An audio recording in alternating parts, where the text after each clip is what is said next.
أطيعوا الله وأطيعوا الرسول وأولي الأمر منكم হে ঈমানদারগণ, তোমরা আল্লাহর আনুগত্য করো, রাসূলের আনুগত্য করো।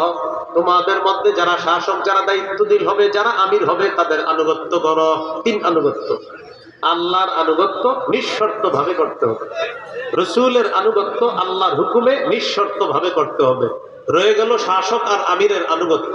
শাসক বা আমিরের আনুগত্য নিঃশর্ত ভাবে করা যাবে না। বলেন, আমিরের আনুগত্য ততক্ষণ করা যাবে বলেন যতক্ষণ আমির সাহেব কোন নাফরমানিমূলক কথা না বলবে, কোরআন সুন্নাহর অপব্যাখ্যা না দিবে। যদি অপব্যাখ্যা দেয়, সেই আমিরের কথা শোনা যাবে না, মানাও যাবে না। বলেন দলিল সহিহ বুখারী 4340 নম্বর হাদিস। এই হাদিসটি বলি, গল্পের মতো মনে রাখেন, আরো 10 জন ভাইরে পায়ে ধরে বুঝে শোনেন হাদিসটা।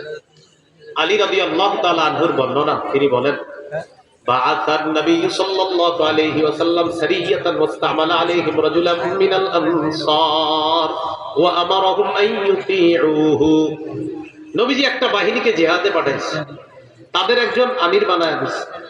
বাহিনীকে হুকুম করলেন, আমির যা বলবে সব শুনবা। তাহলে একটা বাহিনী নবী জিহাদে পাঠাইলেন, একজন আমির বানাইলেন, আর বলে দিলেন, আমির সাহেব যা বলবে সব শুনবা। ফাগাদিবা, আমির সাহেবের রাগ উঠছে হঠাৎ। রাগ উঠার পর সবাইকে বললেন, আলাইসা ক্বাদ আমারাকুম রাসূলুল্লাহ সাল্লাল্লাহু আলাইহি ওয়াসাল্লাম আন তুতিউনি। আচ্ছা, নবী কি তোমাদেরকে বলে নাই আমার কথা মানতে? সবাই বললেন, হ্যাঁ, নবীজি বলেছেন আপনার কথা মানার জন্য। আমির সাহেব বললেন, আমি যা বলবো সব শুনবা। জি, আপনি যা বলবেন সব শুনবো। তো আমির সাহেব বললেন, ইজমাউলি হাতাবা, লাকড়ি সংগ্রহ করে নিয়ে আস। ফাজামাউলা, তারা লাকড়ি সংগ্রহ করে নিয়ে আসে। এবার আমির সাহেব বললেন, আউকিদুহা নারা, লাকড়িতে আগুন লাগাও। ফাউকাদুহা, আগুন লাগাইছে। তাহলে আমির হুকুম করলেন, লাকড়ি আনো, আনলেন, আগুন জ্বালাও, জ্বালাইলেন, দাউ দাউ করে আগুন জ্বলতেছে। এবার আমির সাহেব হুকুম করলেন, উদখুলুহা, সবাই আগুনে ঝাঁপ দাও। কোথায় ঝাঁপ দাও? আগুনে। আগুনে ঝাঁপ দাও। সাহাবায়ে কেরাম ফাহাম্মু, সাহাবায়ে কেরাম মানসিকভাবে প্রস্তুত হয়েছে আগুনে ঝাঁপ দেওয়ার জন্য, মানসিকভাবে প্রস্তুত ঝাঁপ দিবে। ঝাঁপ দেওয়ার আগে ফাজালা ইউমসিকু বাদুহুম বাদা, একজন আরেকজন এভাবে ধরে আর বলে, এই আসলে ঝাঁপ দিব কেন? কারণ আমিনাম না ইলা রাসূলিল্লাহ সাল্লাল্লাহু আলাইহি সাল্লাম, আরে আগুন থেকে বাঁচার জন্য নবীর কাছে আসছে, মুসলমান হয়েছে। এই নবী আমির মানতে বলছে, ঠিক আছে, কিন্তু আমির আগুনে ঝাঁপ দেওয়ার কথা বলছে, এটাও মানতে বলছে কিনা নবীজি, আমরা আসলে ঝাঁপ দিব? একজন আরেকজনকে বলতেছে।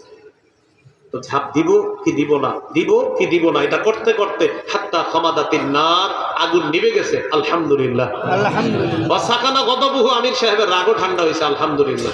শুধু হযরত জিতটা 10 বছরও ঠান্ডা হলো। আপনারা কি বুঝে ঠিক করছেন? যাই হোক, শোনেন না, আমরা দোয়া করি আল্লাহ সারা পৃথিবীর সমস্ত মুসলমানদেরকে উলামায়ে কেরামের কথাগুলো মেনে এক নেক হওয়ার তৌফিক দান করুন।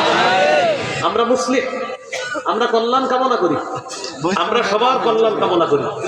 উলামায়ে কেরাম জাতির কল্যাণ কামনা করে। উলামায়ে কেরামের এখানে কোনো স্বার্থ নাই।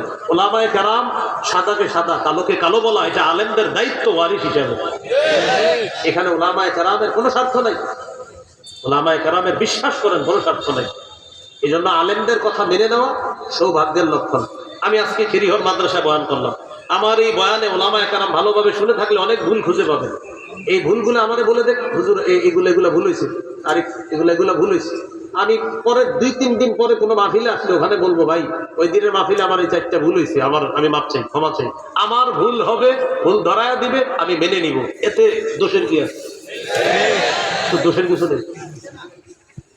আপনি কেন এটা? আমার ছোট ভাই মাহমুদ, মুফতি মাহমুদ, প্রায় সময় আমার অনেক ভুল ধরে, লেখায় ভুল ধরে, বলায় ভুল ধরে। আমার হচ্ছে ভালো ছাত্র, মাশাআল্লাহ, অনেক ভুল ধরে। তো আমার ছোট ভাই দিকে ভুল ধরছে, আমি কি বলবো না না আমার কি ভুল হইতে পারেন তোর বড় ভাই?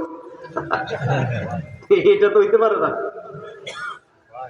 এই জন্য দেখেন, মাশাআল্লাহ, আপনাদের এই মাদ্রাসার ছাত্র আমাদের বর্তমান জাতীয় মসজিদের খতিব আমরা যাকে নিয়ে গর্ব করি, হ্যাঁ, হজরতের চেয়ে বয়সে অনেক বড় বড় আলেম বাংলাদেশের, কিন্তু ওনার তাহকিক বড় বড় ওলামায়ে কেরামরা পর্যন্ত মেনে নিচ্ছে। এখন আল্লাহ তাকে কবুল করছে, তো আমি আপনি মানতে সমস্যাটা কি?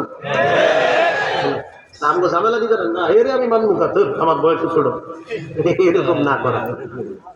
ভুল আমার হবে, হতে পারে, মেনে নেওয়াটা ভদ্রতার লক্ষণ, না মানাটা পথভ্রষ্টতা, তেরামি আর ধোঁকাবাজি, প্রতারণার লক্ষণ। মেনে নেন, হাতে পায়ে ধরে বলি মেনে নেন। উলামায়ে কেরাম আপনাদের মুসলিম, আপনাদের কল্যাণ কামনা করে আল্লাহ আমাদেরকে কথাগুলো বোঝার তৌফিক দান করেন। আমির সাহেবের কথা শোনার পর তারা ঝাঁপ দিবে এই করতে করতে আগুন নিভে গেছে। আমির সাহেবের রাগ ঠান্ডা হয়ে গেছে। ঘটনাটি নবীর কাছে গেছে, হুজুর এরকম একটা ঘটনা ঘটতেছিল, যাই হোক আমরা ঝাঁপ দিই নাই, আমিরের কথা মানি নাই, হুজুর আমগো কি গুনাহ হবে, আমিরের কথা মানি নাই, মানে টোটাল ঘটনাটা নবীর কানে গেছে। নবীজি সাল্লাল্লাহু আলাইহি সাল্লাম বললেন, সর্বনাশ, লাউ দাখালুহা মা খারাজু মিনহা ইলা ইয়াউমিল কিয়ামা, যদি তারা আগুনে ঝাঁপ দিত আমিরের কথা শুনে, কিয়ামত পর্যন্ত তারা আগুন থেকে বের হতে পারত না। শেষে বললেন, ইন্নামাত তাআতু ফিল মারুফ, শোনো, আমিরকে মানতে হবে শুধুমাত্র ন্যায়সঙ্গত কথা, কাজে মানতে হবে। আমির যদি নাফরমানিমূলক কথা বলে, সেই কথা শোনা যাবে না, সেই কথা মানাও যাবে না। এই জন্য প্রিয় মুসলমান ভাইয়েরা, এই হাদিসটি আমি আবার সুন্দরভাবে বলি। নবীজি একটা বাহিনীকে জিহাদে পাঠাইছে, একজন আমির বানিয়ে দিছে, বললেন আমি যা বলবে সব শুনবা। আমির সাহেব জিহাদের ময়দানে যাওয়ার সময় হঠাৎ তার রাগ উঠছে। সবাইকে বললেন, আচ্ছা নবীনা বলছে আমি যা বলবো সব শুনবা? জি। তোমরা লাকড়ি আনো, আনছে। আগুন জ্বালাও, জ্বালিয়েছে, আগুনে ঝাঁপ দাও।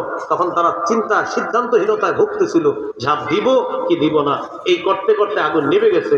নবীর কানে সংবাদ যাওয়ার পর নবী বললেন, আমিরের এই কথা শুই না যদি তারা আগুনে ঝাঁপ দিত, কিয়ামত পর্যন্ত আগুনই থাকতো, আর বের হতে পারতো না। শেষে বললেন, শোনো, ন্যায়সঙ্গত কথায় কাজে শুধু আমির মানা যাবে, এছাড়া আমির যদি খালি ভুল করতে থাকে, সে আমিরের কথা শোনা যাবে না, মানা যাবে না। উলামায়ে কেরাম বারবার ভুল ধরেই দিচ্ছেন, বুঝিয়ে দিচ্ছেন। ভাই আমি সত্যি বলছি, উলামাদের কথাটা মেনে নেওয়াটা আমার আপনার পরকালে মুক্তির এটা একটা উপায় হবে। মেনে না নেওয়াটা চূড়ান্ত পথভ্রষ্টতার কারণ হবে। এক দুইজন আলেম ভুল করতে পারে, লাখ লাখ আলেম ভুল করতে পারে না, এটা মাথায় রাখবেন। কথাটা মনে থাকবে ইনশাআল্লাহ। তাহলে এক আমির দিয়ে সব আমির বুঝে ফেললাম আমরা। আমাদের ভুল ছিল জিহাদের ময়দানের আমির, এটা দিয়ে আমরা বুঝে ফেললাম।